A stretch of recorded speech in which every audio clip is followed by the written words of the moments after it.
घर ढूंढने में ज्यादा तकलीफ तो नहीं हुई मिस्टर महेंद्र मल्होत्रा? आपके स्वर्गीय पति केशव मल्होत्रा का छोटा भाई। रंजना देवी, जो शख्स इस घर में कई बार आ चुका है उसे पता ढूंढने की कोई जरूरत नहीं। बेशक कई बार आए होगे, लेकिन आज कई सालों के बाद आ रहे हो, इसलिए पूछा। रंजना देवी, भले इस सारी दुनिया ने मेरा साथ छोड़ दिया है, लेकिन याददाश्त ने मेरा साथ अभी तक तो नहीं छोड़ा। तुम अपनी याददाश्त का साथ क्यों छोड़ोगे? तुम्हारी यादों में तो बस कोई बसा हुआ है। किसकी बात कर रही हैं आप? तुम्हारी शीला की। तुम्हारी जिंदगी में आजकल एक ही तो सगा है, बाकी के जितने सगे हैं सौतेले हो गए हैं।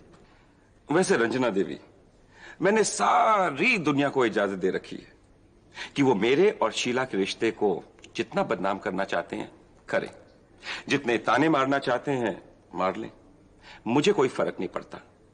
सच पूछो तो ऐतराज सुन सुनकर मेरे कान पक गए हैं। Now nothing matters. मुझे बिल्कुल कोई फर्क नहीं पड़ता। और कोई फर्क पड़ना भी नहीं चाहिए। ये खूबी तो तुम्हारे परिवार को विरासत में मिली है। मल्होत्रा खानदान के सारे मर्दों को दूसरी औरत रखने की आदत है। मेरी फिक्र छोड़िए रंजना देवी, अपने घर की परवाह कीजिए। वैसे ऋषभ में भी अब इसी रोग के लक्षण नजर आ रहे हैं। जैसे जैसे वो आगे बढ़ रहा है, तरक्की कर रहा है, औरतों का प्रभाव उस पर कुछ जरूरत से ज्यादा ही पड़ रहा है। क्या बक रहे हो? हकीकत रंजना देवी, हकीकत। आजकल ऋषभ एक औरत के हाथ की कठपुतली बना हुआ है और उसके सिर्फ एक इशारे पर वो मल्होत्रा इंडस्ट्रीज को तबाह करने के लिए तैयार है। कौन है ये औरत? जानना चाहेंगी आप? इस औरत का नाम आप एक नहीं हजारों लाखों बार सुन चुकी हैं, जिसका नाम सुनकर आपके कानों से लेकर आपके दिलो दिमाग तक एक दर्द की लकीर पैदा कर देता है। उसका नाम है स्वतलाना।